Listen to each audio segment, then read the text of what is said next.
Thanks for joining, man. Yeah. Sorry, I feel like my Zoom game is a little bit rusty now. I feel like I haven't been doing it as much. It's funny, like I feel like, once everyone was like shut down, like Zoom became the number one, and now I feel like it's suddenly fallen behind even. Now I use Teams Yeah, for everything work, so I feel like Zoom just feels so outdated now. Teams, is that the Google thing or That's Microsoft. okay? Yeah. Yeah, But, yeah. yeah. Things will have their moment in the sun, and then we move to the next thing. So Right. yeah. But yeah, thanks for coming on, dude. It's a good time to be talking basketball. I feel like we got the finals wrapping and we got the draft coming up. Yeah. It's kind of the end, the coda for the season. It's a moment to think about what happened and kind of what's next. So yeah, cool. For sure. I'm not gonna like kick it off. I'm just gonna record and we'll talk and I'll edit it in. So but the first thing I want to do, so thanks again for hopping in. First thing I like to ask people is, music wise, we'll start with some music. What are you listening to yourself? I feel like I kind of get inundated by Spotify and I forget what I just like to kind of look at my playlist and see like what I've been playing. Sure. Excuse me. I love that new the Alan Brax and Falcon single with Panda Bear. Step by Step. I was kind of playing the hell out of that. It sounds like I want there to be a radio station that just plays music like that. It's like got a really smooth DJ that takes me through my day. Speaking of Panda Bear, I've heard he is also a huge basketball fan. Yeah, I think so. I've heard that as well. Yeah. I think a lot of musicians are. Yeah, I keep discovering this apparently. Yeah, when you start lurking around, I'm definitely on like an indie rocker music basketball text chain that's like pretty nice. So and from what Nick tells me, that you are like in it more than most. Like you're in the weeds with the NBA stuff. Yeah, I'm kind of a huge sports junkie, like basketball and football. So the one actual job I had in my life before music was I worked for Major League Baseball, like doing video stuff for them. So awesome. It's kind of it's kind of always been a part of my life, just like from my dad. I was pretty much reading the sports section was the first thing I read. I used to read it every day from like the time I was 6. So yeah, I don't know. I can't get out of it. So awesome. Other stuff I've been listening to, that new Drug Dealer single is really, really good. I like that Ethel Cain record's really good. This artist Cindy Lee, who's a friend of mine. Okay. It's like sort of like spooky ambient stuff. Is really, really good. I would highly recommend that. Sorry, I'm trying to look at I have like a 2022 favorites list. Yeah, I keep one of those as well. Yeah. These streamings kind of broke my brain. There's almost too much. Yeah, I can't really keep track of it, so I need something to do. Especially now in the world where like it's kind of like singles are more of the releases than albums, I mean, people don't really listen to albums. It's like the amount of burn we'll get off a single track is like as much as an album. It like doesn't even like. Yeah. I don't know. As far as like just the pure logistics of it, just not how people consume it. Have you heard DJ Sabrina the Teenage DJ? No, I have not. I would highly recommend that. Okay. Yeah, they're one of my favorite artists right now. It's like Clueless wave. I don't even know how to imagine what that sounds like. It's pretty wild music. I've never really heard anything like it. Okay.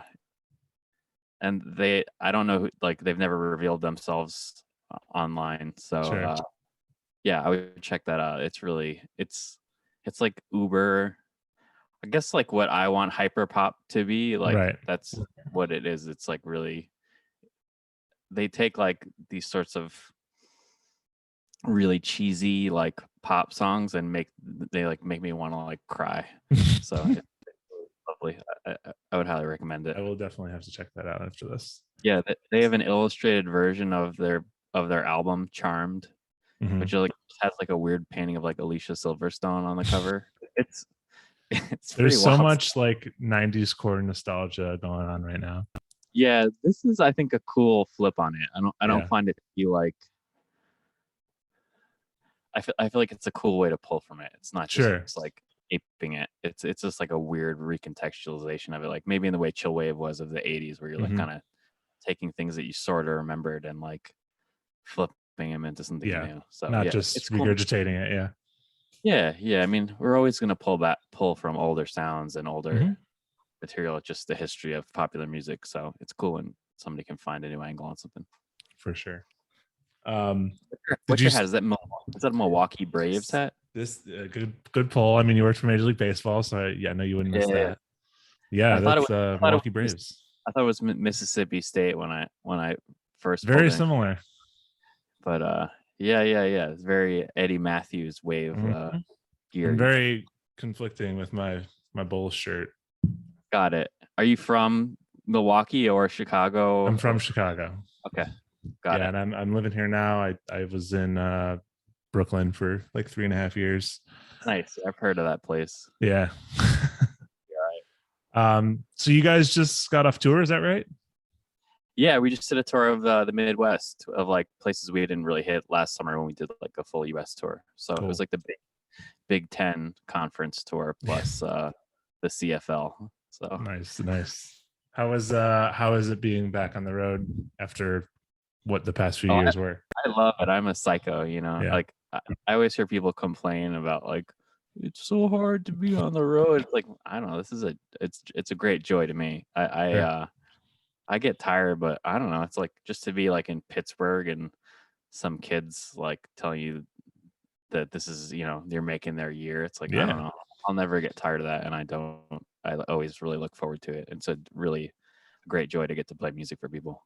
Yeah, I feel like especially like people are feeling that extra layer of gratitude after not being able to go to shows for a year, 2 years. Yeah. We feel the love every night, and it feels really great to be out there. Like we actually went on tour in like August last year. We were one of the first bands back. Like I don't think we realized it at the time we booked it, but like it was right at that moment before like the Delta thing happened. Right. And it was a pretty idyllic little time. Like every venue we went to, they were like, this is our first show back. We don't even like have a bartender, or we don't like have. Yeah, it was fun though. It's like it felt kind of punk in a way that I like. Yeah. Cool, man. Yeah. There was actually obviously having you on because you're a basketball fan, but there's something that I read that you're very analytical when you write your music. You kind of like have spreadsheets and stuff, right? Yeah. So the reason I bring that up is that it almost makes too much sense, especially with you on for the NBA draft. Do you look at analytics and like basketball and stuff too?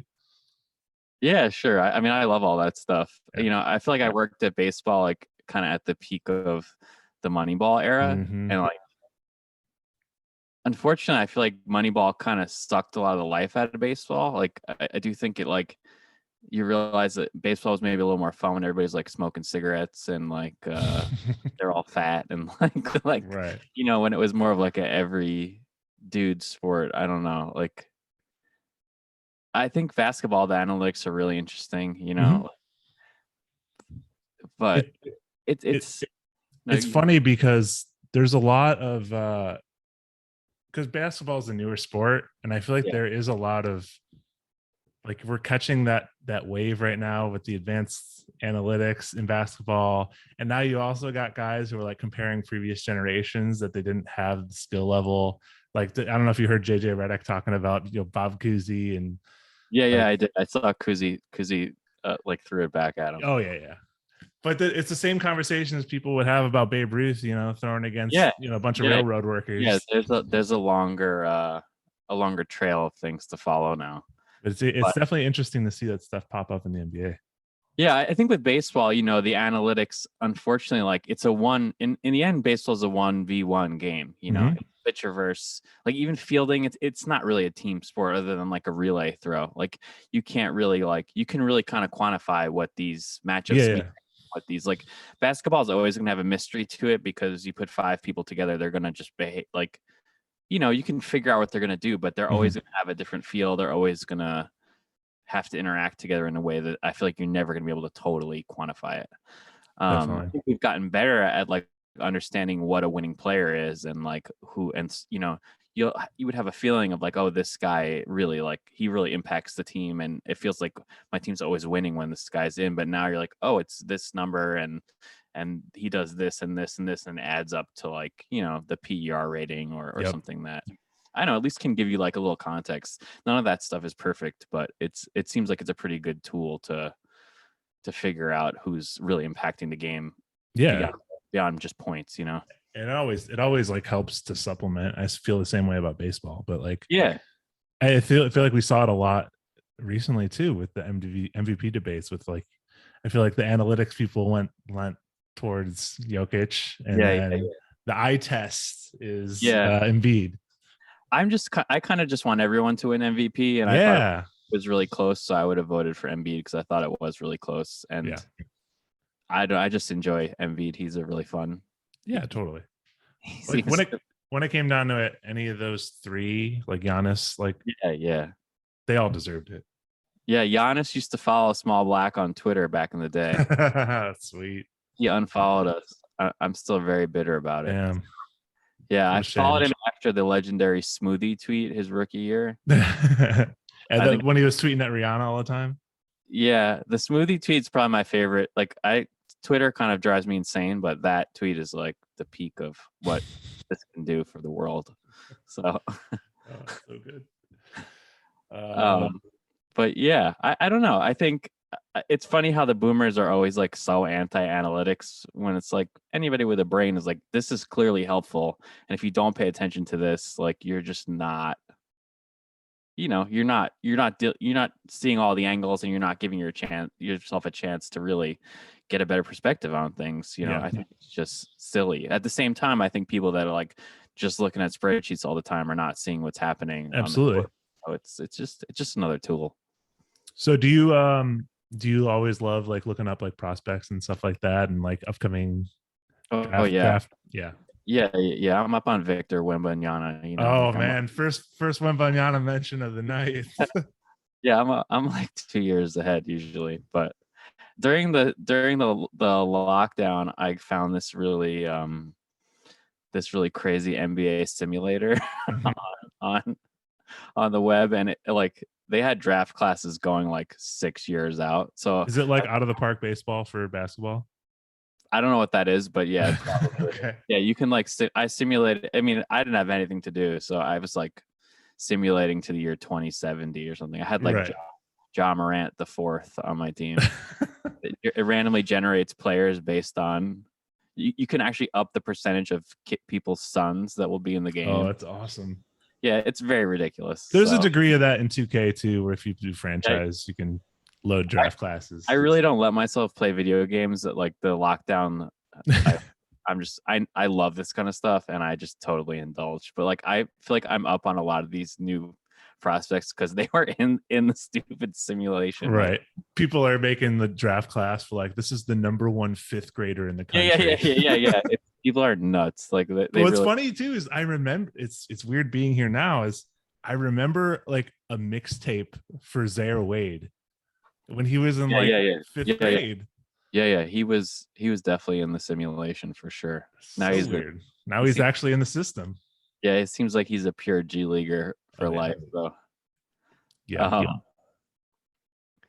Yeah, I don't know. I do love the prospect stuff. Like that's kind of my favorite. As a kid, I was really a college basketball obsessive, like the old Big East.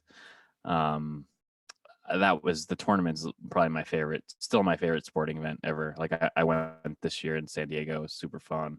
Yeah. Yeah, it's just kind of the most passion and the most stakes, and I just love the kids. It's so fun to watch them, and I'll never get tired of it. Definitely. Yeah, I don't watch a lot of regular season college basketball. I don't It's like I don't think anybody really has time. no, but I watch March Madness because Yeah. that's like my preview for who's going to be in the draft. Oh yeah, definitely. Yeah, I usually pop in February and like catch some games and try to watch some of those early season tournament games. But yeah, Yeah. it's really hard to stay up on it. Right. Half the teams aren't even really good until like 20 games in because they're all like 18 and they've never played together before. So sure. And then you also get like, the perennials of Duke and North Carolina and Villanova, all those teams. Sure. Did you say you're a Grizzlies fan? I am, yeah. Are you originally from the area? Or are you from Brooklyn? I'm from New York. I'm from Long Island. Okay. I grew up rooting for the Knicks, and then I had a girlfriend from Memphis, and I just decided to spare myself the pain going forward. So I understand that. Yeah, I can't. I'm not going to root for the Knicks until they get rid of Dolan, like until he sells the team. I just think they're doomed with him. He's just watching your team do the same terrible thing over and over again. I couldn't really hack it, and I don't know. I was in love with like the Tony Allen, Zebo Grizzlies, and it's kind of like now really arced nicely into this new era. So yeah, definitely. So let's talk a little bit about the playoffs. How'd you feel about this run? I don't want to be cocky, but I think we could have won the whole thing. I thought so. I thought so against the Warriors. I think we could have beat them with Ja for sure. It's a shame he got hurt. I think this year more than ever we saw that like being 8 to 10 deep is like more valuable than ever. Like these like did you see that Derek White stat today that he was minus 97 in the series after game 1? Like just like if you have a weak link, these like a team like the Warriors is just gonna pick it apart. So I just feel like the Grizzlies team is like definitely like 10 deep. Like the bench is so good, and I don't know. It was disappointing, but also like incredible the whole season for them to be the number 2 seed, for Ja to take a step forward, to see Jaren Jackson like really, when he's not in foul trouble, I mean, he's a real problem. I mean, his ability on the defensive end, and then when he's a really good 3-point shooter. I mean, I think he's close to 40 for his career. Yeah, I reap the benefits of him on my fantasy team. Yeah, I mean, he's really, if he can just figure out how to get that foul rate to keep going down, and I think part of it is just he just has bad body language when he commits fouls, and I think it drives the refs crazy. It drives me crazy. It's like, dude, you just need to just chill and you'll get less calls. He's just also so long. I just think it just visually easy for them to see it. So I mean, there's similar like play style, like how Evan Mobley plays.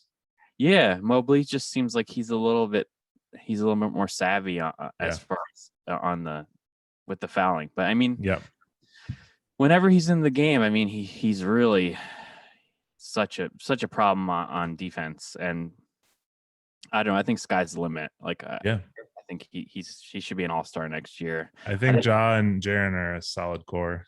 Yeah, and I mean, I think Bane too. I mean, the guys he surprised people. I mean, he's going to get $25 million a year probably. Like he's shooting 43% from 3 for his career. I think he's the number 2 in the league since he's been in the league. I don't know. I love that guy too. I feel like a lot of people didn't even really know he had arrived, so to speak, until they saw him in the 3-point contest, and they're like, "Oh shit, he is actually that good." Yeah, I mean, I've seen him in warm-ups. He just drains all of them. He's just out of control. I love that guy. He's all jacked. Just he's sick. Is it just me, or like did it seem like the playoffs this year were more physical than recent memory? Well, I mean, definitely it seemed like every single team had a major injury at some point. I think the Warriors lucked out that Steph had it in the regular season and not in the playoffs. I mean, of course, Draymond's doing his crap, and he should be thrown out of every game, I think. Okay, so you're not on Camp Draymond. Got it. No, can you imagine having to play that guy? No. Like he's terrible. There was that clip of of him like kind of getting knocked down, and he sprinted end to end just to straight up tackle. I forget who it was. I think it was Gary Payton. He Not literally Gary Payton. he literally could be thrown out of every game. Like the way he acts, like Kyle Anderson got thrown out of a game just because he got mad at the ref once. It's like it's not a fair scale, and I mean, I'm not going to say anything else. I did very much like this player.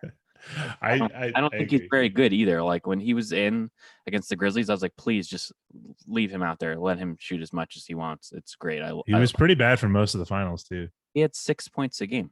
Yeah.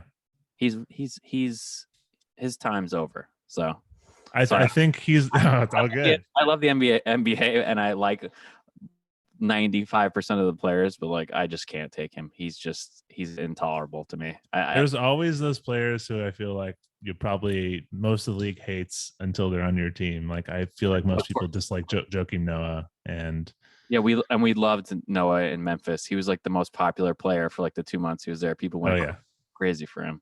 Yeah, no, I mean, I get it. A dude like Patrick Beverley is the same thing. If he's on your team, like just doing that stuff, you're like, oh, this is fun. But I just think the Draymond stuff is just pathetic. Like when he's throwing Tatum on the ground on like a made free throw, it's like just eject. Like nobody else would get away with that for a second. Like it's a sliding scale for him, and I think it's annoying.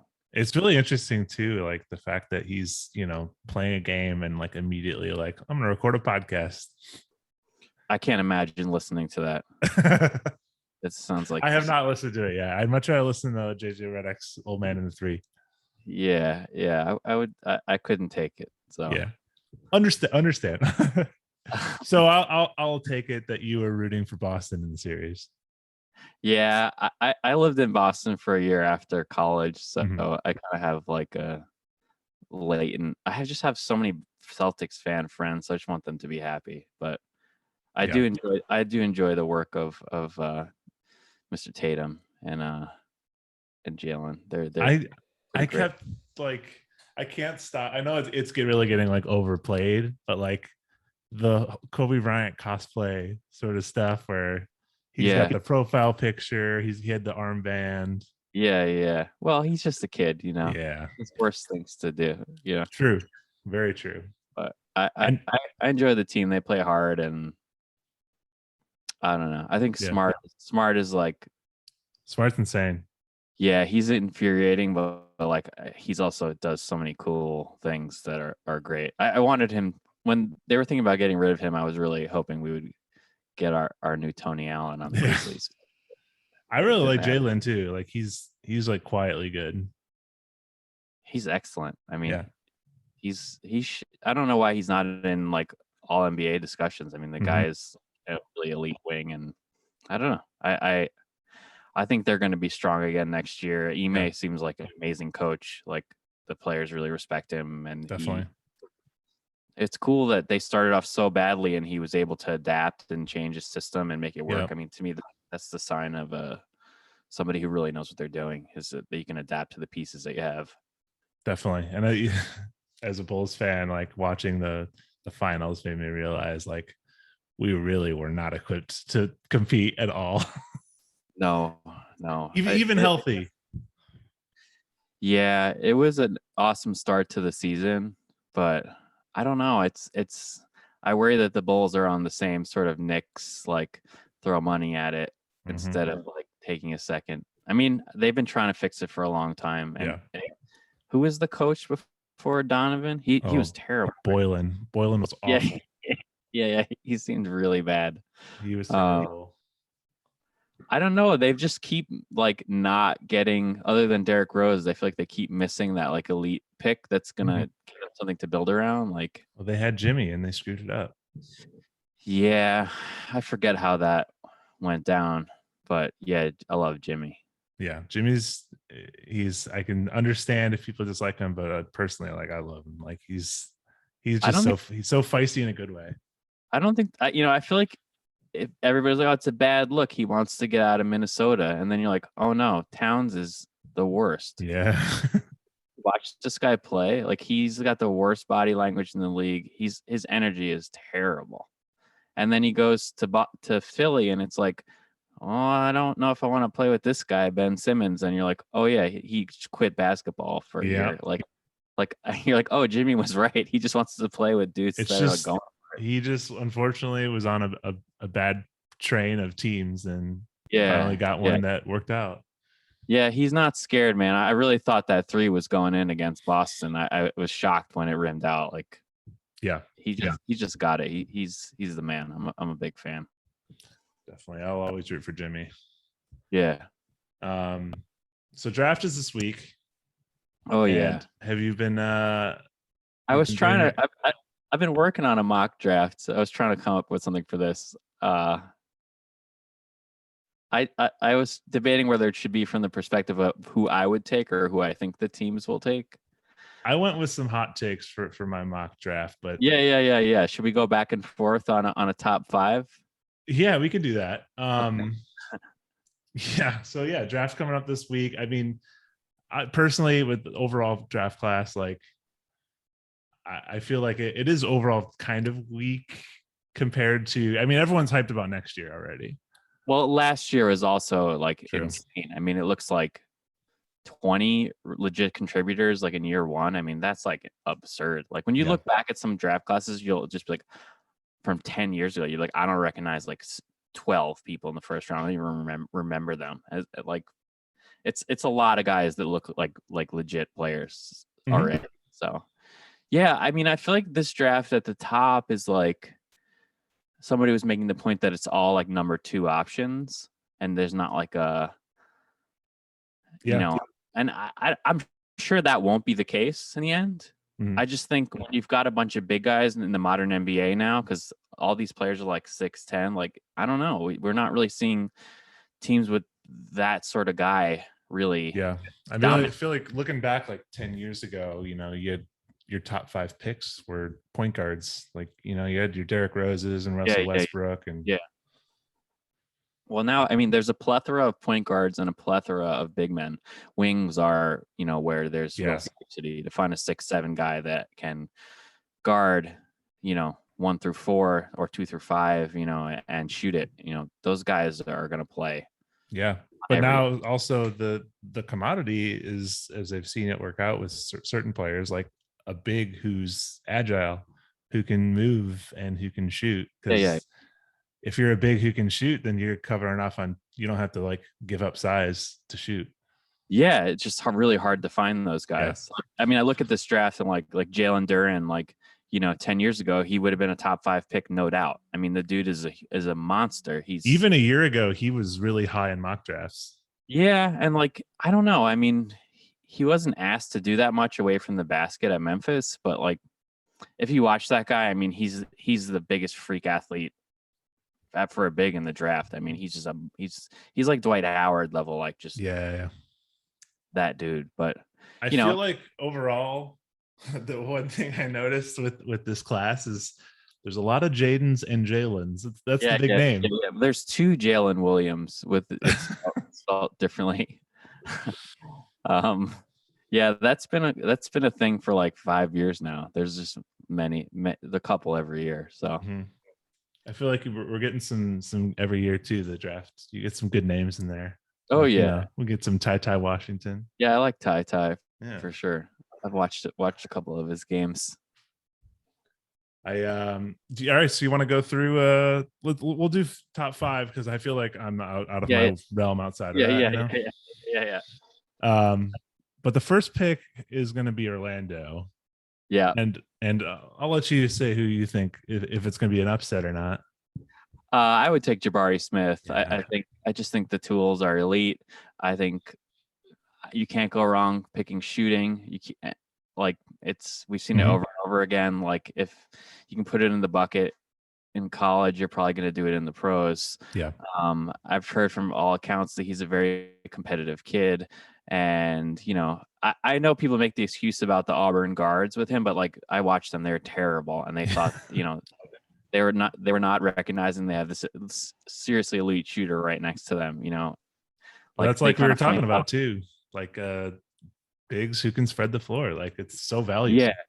Yeah. I can't see him busting, and he's also one of the youngest players in the draft. I think he's like he's like a year and a half younger than Chet. And he's, by all accounts, I feel like defense, I don't know. I don't watch enough to really be like, oh, he's great. And everyone says that he's already very good on defense, especially against smaller players. It's like, I mean, that just seems like a very good basis to build on. Yeah. I mean, I see a good, I mentioned him already. I see a good amount of Evan Mobley and Jabari Smith. Yeah. I mean, and then if you look at the shooting and the size and you're like, well, Kevin Durant is, I mean, and he's not Durant. I mean, nobody is. There's if he can move like him, I don't know, but yeah, there's very few people that are that tall that are going to, are elite shooters, Yeah. So I don't know. I think it's like, I feel like the Rashard Lewis comp is looked at as a negative, but like, he's a better version of that player. That player is definitely probably an all NBA player. I mean, any can win with that. So I feel like if Rashard is the negative, people also look at Bosch as the positive. Yeah. I mean, maybe a better shooter than Bosch, a 3-point shooter at least. I think so. Yeah. So I mean, some combination of those, especially in a more modern game, like it sounds pretty damn good to me. Yeah. I'm with you too. I feel like there's no way Jabari doesn't go one unless the Magic are just throwing. You never know with that Orlando. Orlando and Sacto in the top 4. And I don't know what's going to happen. We'll get there at number 4, but I feel like they're just outside of getting someone that matters. I like 4. I like 3 players in this draft and one that's not in the consensus top 3. So okay, we had agreement to number 1. Oklahoma City at number 2. Where you going? We could see some movement here. I think I would take Paolo Banchero. I think he's the second best player in the draft. I agree with you. He's got superstar kind of like written all over him for a big. You don't see 6'10" guys that can, really take it to the basket. Mm-hmm. I feel like he was very impressive in that Duke run. He's a competent shooter. He's a pretty legitimate ball handler for that size. I think there's issues on the defensive end, but like, I don't know. He just seems very hard to stop, and he already is an NBA level athlete. Yeah. I don't know. I think he slots pretty nicely in there with Shea and Giddey and my guy Dort. It seems like a fun team. That would be a good fit for sure. Yeah, I know that everybody wants Chet there, but I don't know. They already got Poku. So yeah, comparing Chet to Poku, I love it. You've already mentioned to me before that you're not super high on Chet. No, maybe I'm wrong, but I mean, he's an anomaly. I'll say I do have Chet going to OKC, but I feel like we could talk a little about him because let's hear it.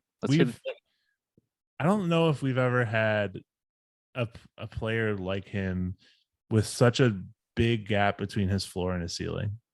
Yeah. I totally agree. Like when you hear people describe the best case scenario for him, like, oh yeah, well, I want that. I want to switch real big that drills threes and leads the league in shot blocks. But I don't know. Is he going to get those against, a Jalen Duren level athlete? Right. Like I saw them against Memphis in the tournament. And, he was getting worked. Yeah. So yeah, if he had a better showing in March Madness, I feel like I'd feel more comfortable with him. I mean, Memphis was like one of the probably the most talented team in the country, maybe, and I thought that was the real test for me. It's like, yeah, you can wax Loyola Marymount and the Dons of San Francisco, but it's a different deal when you're up against NBA level kids. Yeah, I think the pros of Chet are he is 7 foot and he can move and he has handles and his shooting could be a little improved, but he can shoot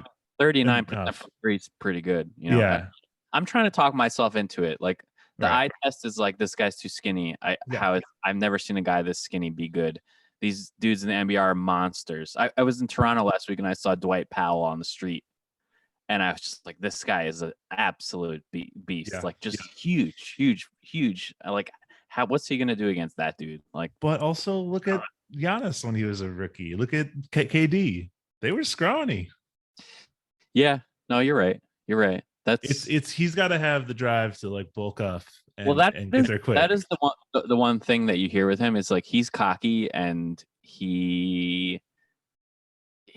the way his talk I like he's gonna try. He's not he's clearly like a basketball junkie, which makes me feel like I'm probably wrong and I should reevaluate. But yeah, I mean there was that clip of him being like, "Who's the best player in the NBA?" He's like, "Me in 2 months." Yeah, that's pretty funny, But saying that, I mean, every single guy is going to be trying to dunk on him. Oh yeah, I mean, he is scrawny. Like, if you're going with eye test, yes, he can move, but like, God, I feel like you could break him in half.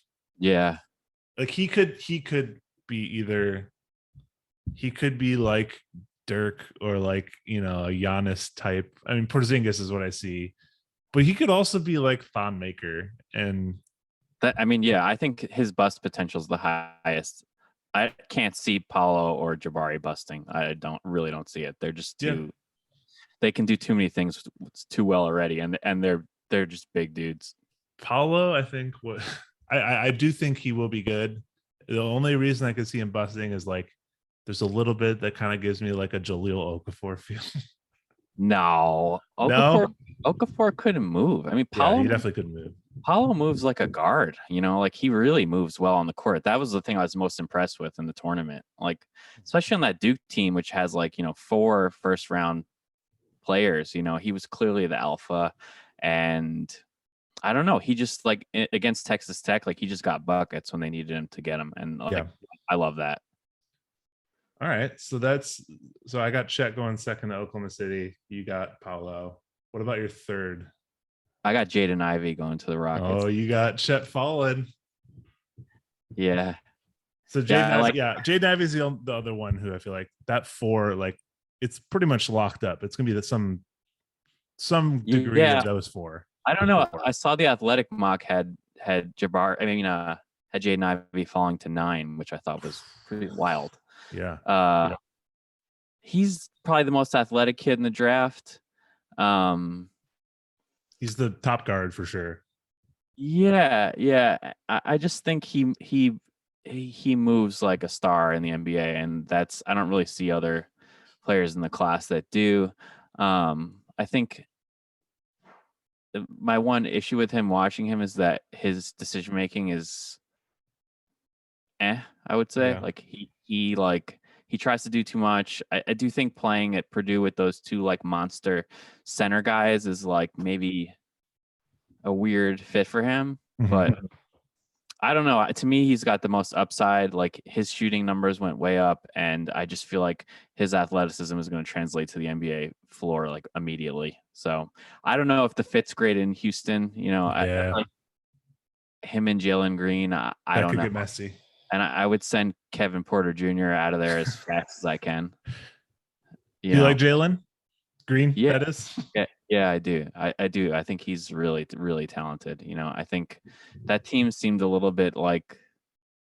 I hope they get a better framework of a team going this year. It seemed like it was a lot of just trading buckets. Yeah, there. But I watched. They beat the Grizzlies in a game I watched, and he was really on. You're like, oh yeah, this kid's got a lot in his tool bag, and he's super skilled, and he's huge, and he's a kid. He's 19, so I feel like he's only going to get better.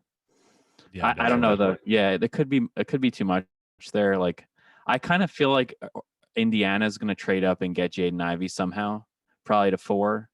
Okay. It makes sense. He's a perfect fit for them.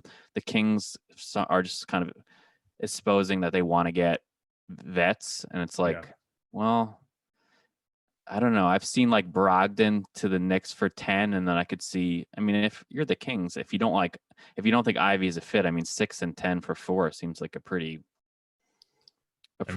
awesome swap. I would do it. I've seen the Bulls do worse. I remember when they traded what turned out to be Gary Harris and Nurkic for Doug McDermott. Yeah. But buckets.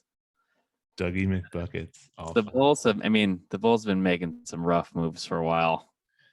I mean, hopefully now that they got rid of Paxson and Foreman, that they AK in the GM, I feel like they can make some good moves. Well, I mean, Levine and DeRozan is a nice little core. Who knows if Levine will even stay? Yeah, I know. There's rumors of him to the Lakers also.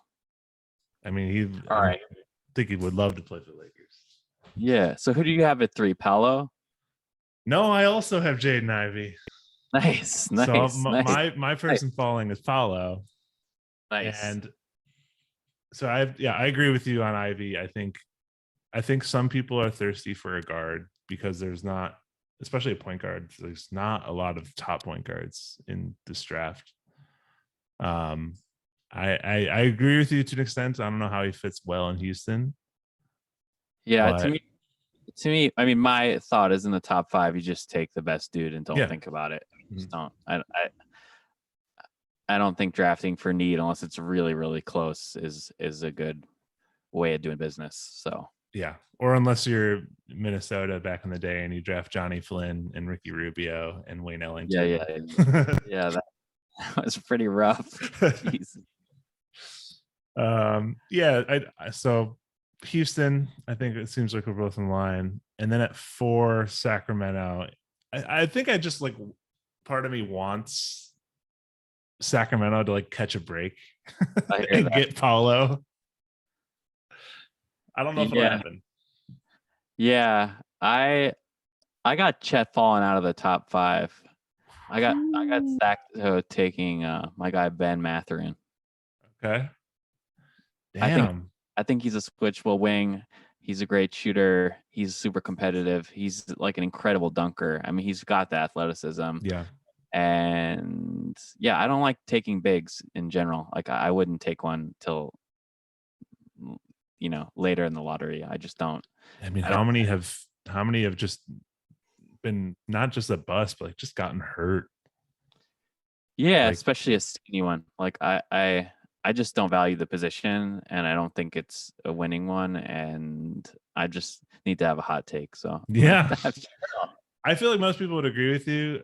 I think a lot of people would also say that Chet could be the exception to the rule. Yeah, I mean, he could be beyond a big.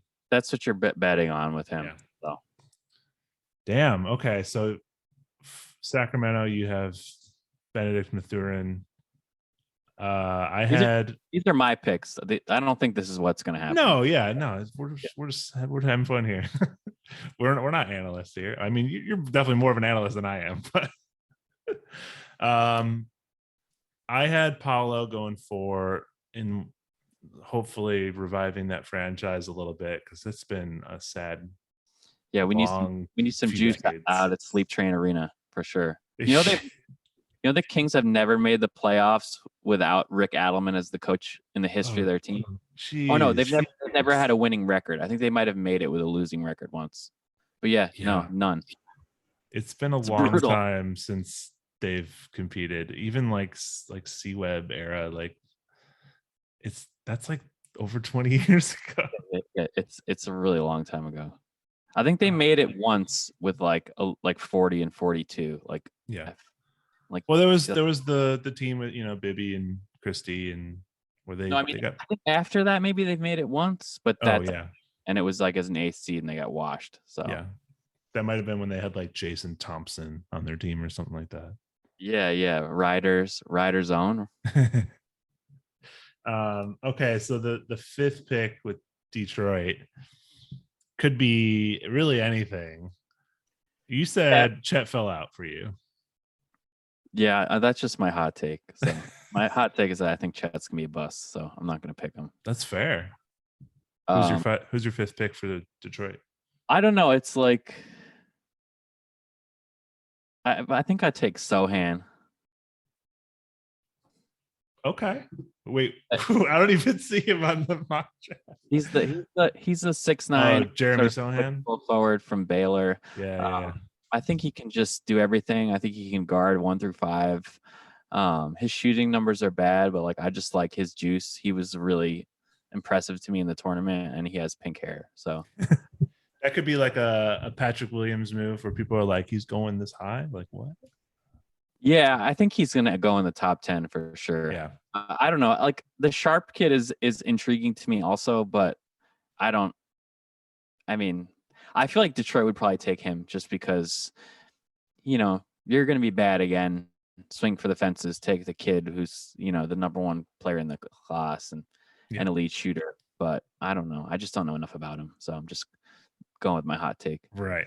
I don't like Detroit has been in rough shape for a little bit too. And Cade is nice. Like I like Cade. Yeah. I mean,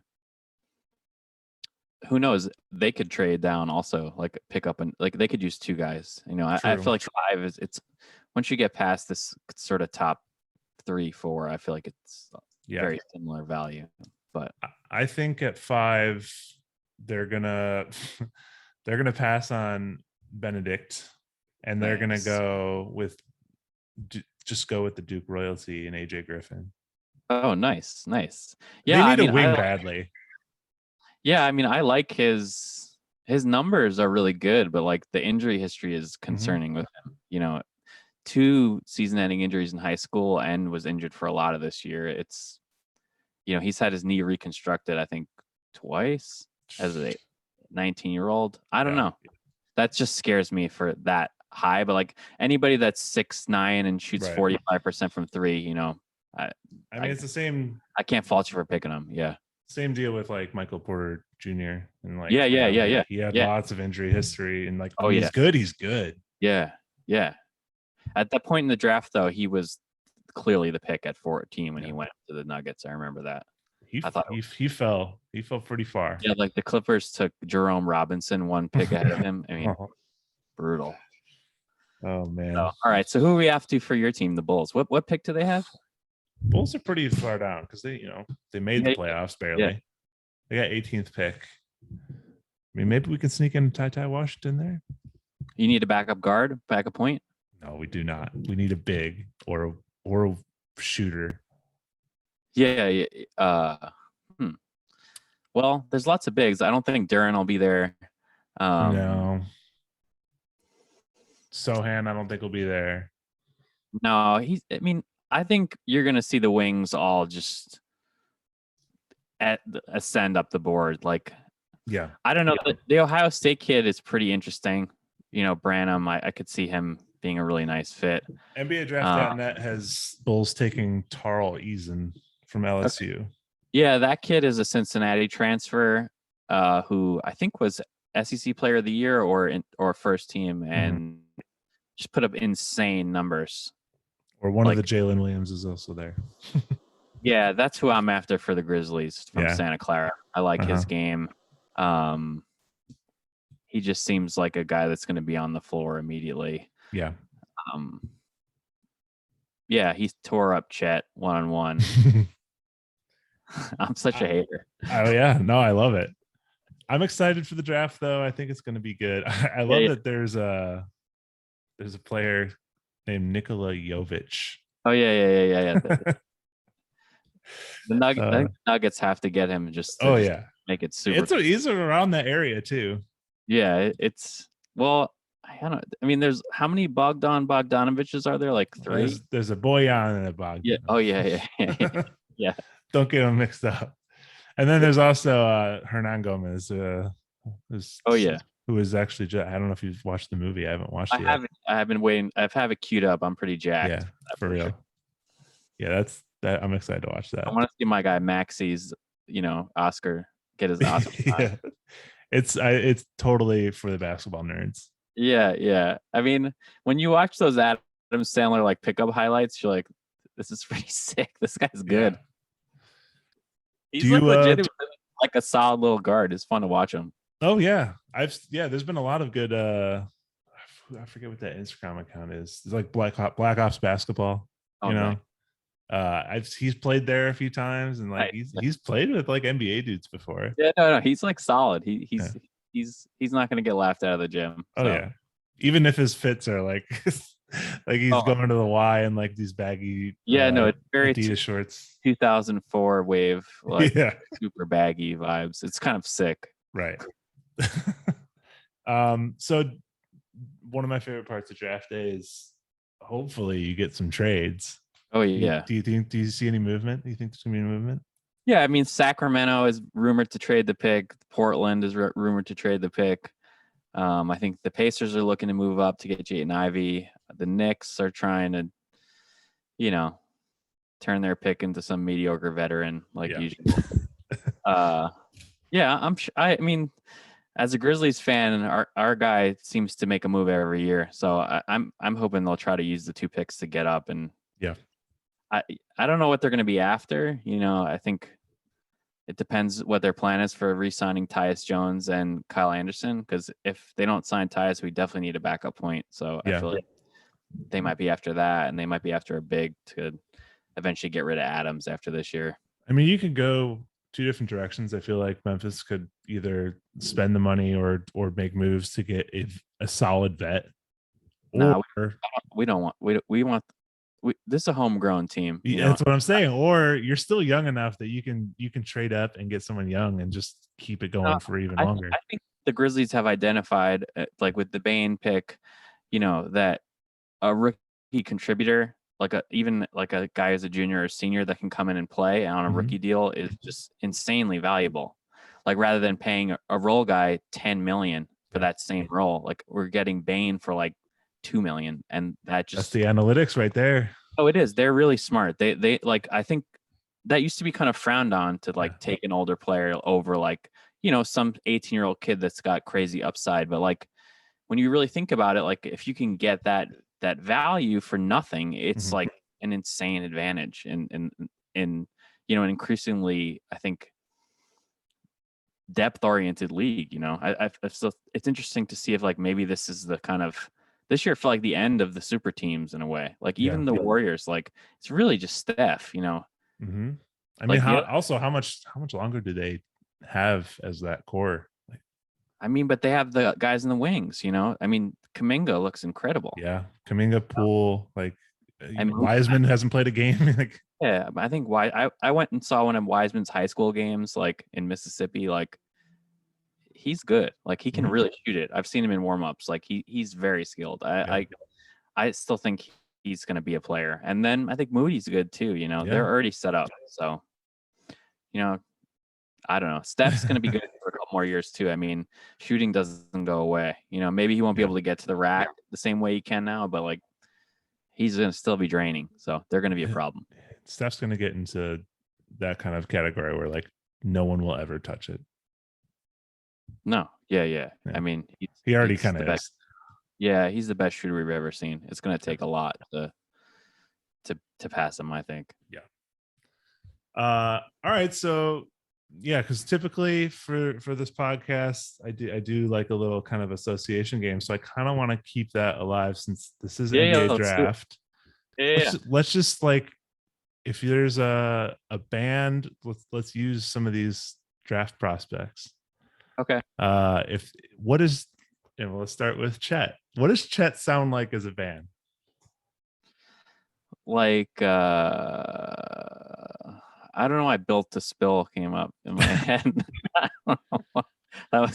I'm just gonna go with first thing that pops in there. I guess it's just the Pacific Northwest connection. They're also basketball fans, so I always wanted Chet to go to Portland. I thought that would be fun. It just seems like the natural fit for him to go there. Yeah, because he looks like all the other dudes from Portland, like Myers Leonard and yeah. I think it would have been pretty fun. So. Okay. Yeah, I like to, because like the way he plays, like I have this like soundtrack in my head of him running down the court, because it's like those Built to Spill guitar parts are very like up and down, very loopy, Yeah, I could see it for sure. Oh man, that's good. What about Jabari Smith? So we're kind of, because he's cool and collected, I feel like. Yeah. He's like Interpol or something. I'm trying to think what else it could be. Yeah. And I don't know if that's very good. I feel like he's very like, you're right. I can see Interpol, because he's very like, he keeps it level. Like those vocals are very kind of monotone a little bit. Yeah. He's in the cut for sure. Yeah. What about Paolo? This is really hard. It is hard. I feel like Paolo wants to be like a star. Yeah. Did you see that video of him at like the F1 races? No, I didn't. There was a clip of him. He's like chilling, like right at like the sidelines, and like BBC goes up to interview him, thinking that he's why am I blanking? What's the quarterback from the Chiefs? Pat Mahomes. Yeah, they thought he was Pat Mahomes, and like he just went with it, and he's like, and the BBC guy's like, oh, that was not Pat Mahomes. 6'10" quarterbacks. Yeah, it's very common. Yeah, something about Paulo, just like he wants to be like the star. So I'm just trying to think of a band that has like a very prominent front man. See the Strokes?